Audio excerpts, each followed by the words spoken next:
Hello. We want to continue our discussion on Ulysses S. Grant. Last time we left Grant, he was just been reinstated as the leading general in the West. He had lost that command briefly.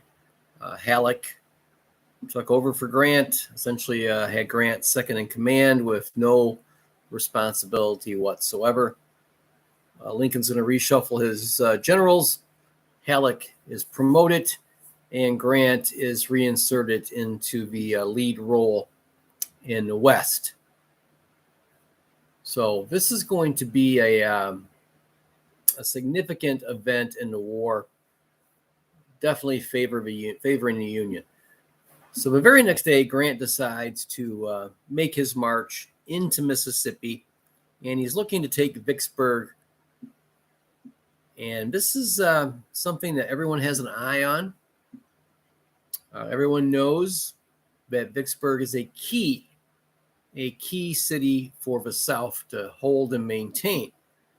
And Grant begins right away going towards Vicksburg. Now, Grant's going to run into a series of problems that we're going to talk about in the next couple of discussions. But today, we want to talk about one problem in particular that Grant's army is going to run into, especially when they get into the state of Mississippi. Mississippi had a very large black population.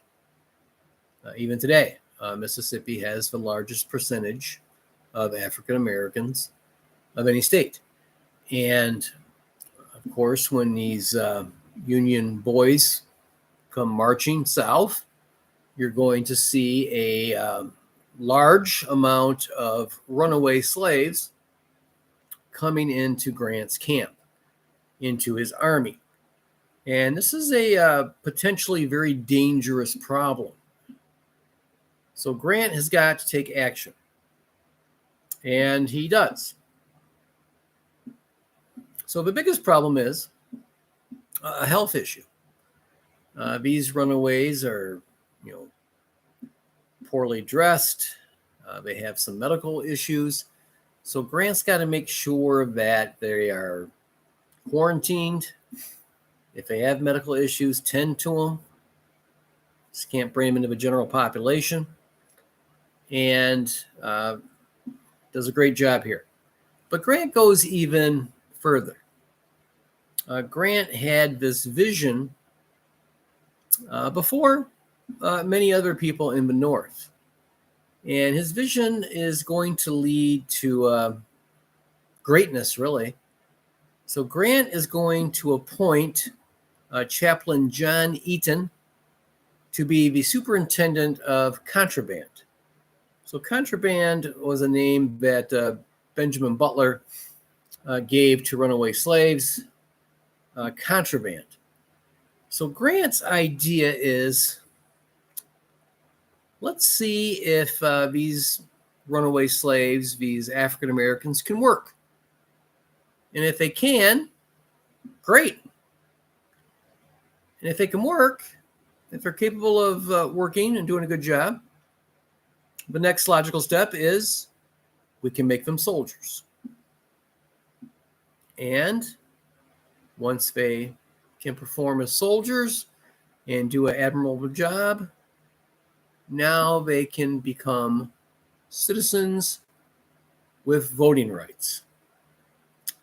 So this is a very progressive idea. And the man he chooses to head this, John Chaplin, was a godly man, a good man. He didn't want the job, though. Grant is able to pressure him into taking the job because Grant was the boss. And he assures Eaton that he will give him his full support. And he assigns General Arthur MacArthur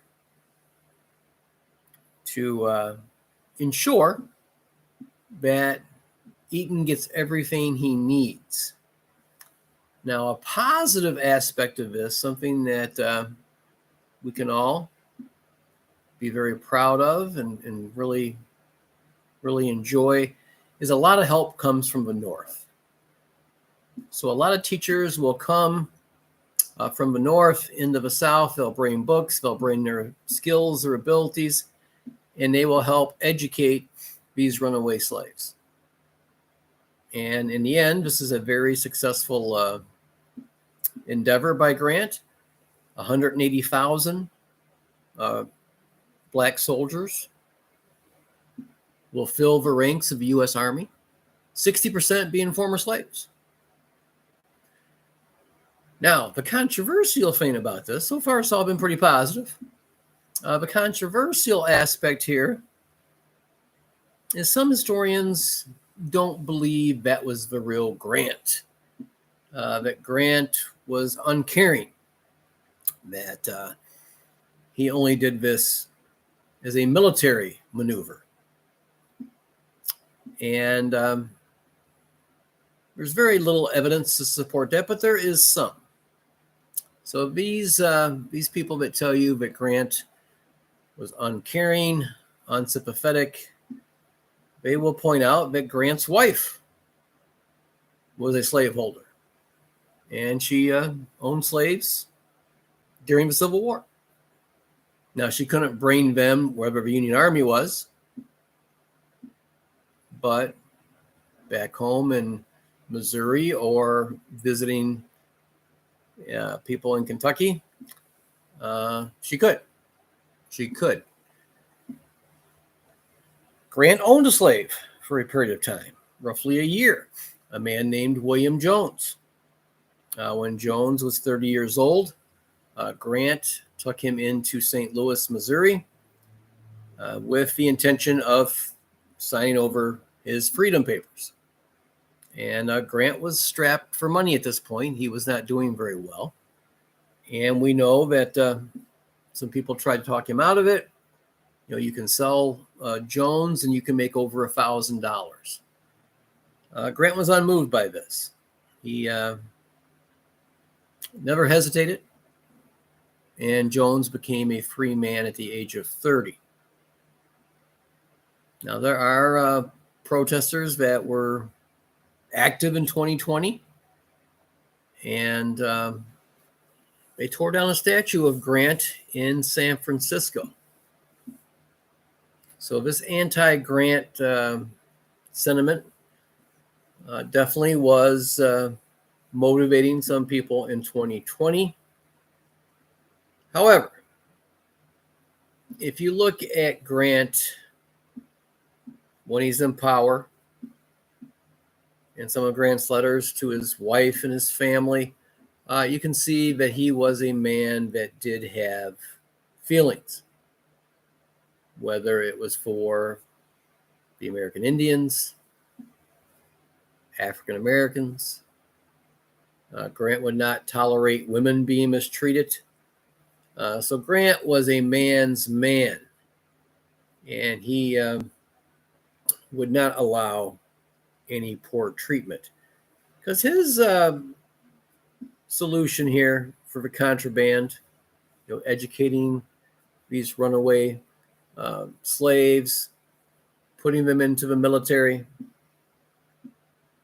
advocating for their right to vote, as president, protecting their rights. Grant squashed the KKK. Not a very popular move in the North or the South when he was president. So Grant, time and time again, did the right thing. Now, of course, Grant was not perfect.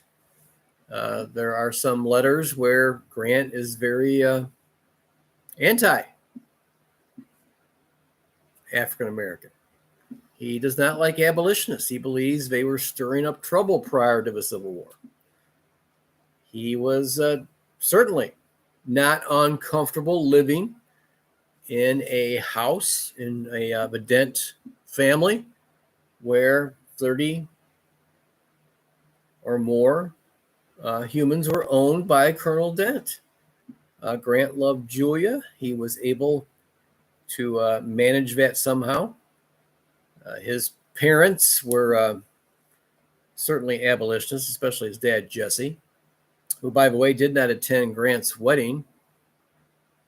Jesse Grant, Grant's dad, did not attend the wedding. So there was some friction between the Grants and the Dents. But Grant was able to manage whatever feelings he had. Now, there are some extreme notions that Grant was involved in the Underground Railroad. That's going too far in the other direction. So there is a debate here. I like to look at Grant.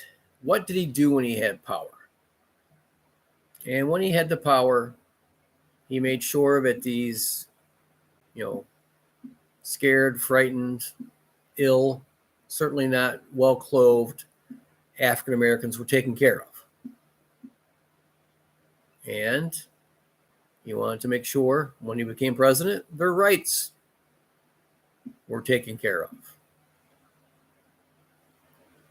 So there's similar arguments in history. Lyndon Johnson, when he was a senator, protected the oil rights in Texas.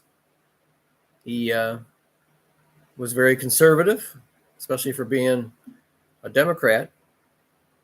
But when he came to power, when he became President Johnson, he pushed through civil rights and voting rights legislation. So it's hard to call Johnson conservative, uncaring.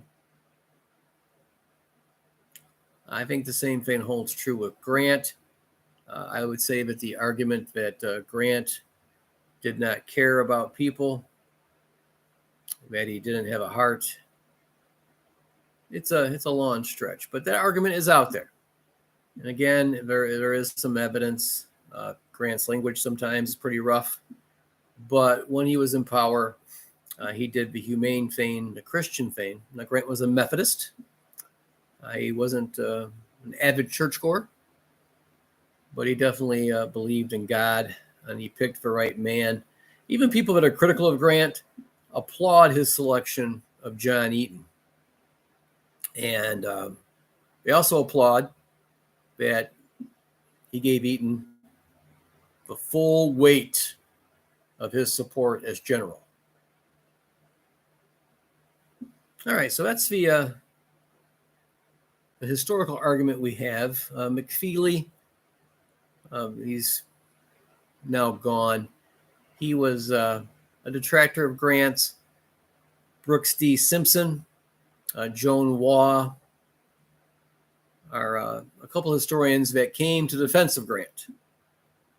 Now, this is not just the moral issue, but his abilities as a general, which when the next time we talk, we're going to get back to Grant's skills as a general as he takes on the Confederates in John Pemberton, trying to hold on desperately to Vicksburg, Mississippi.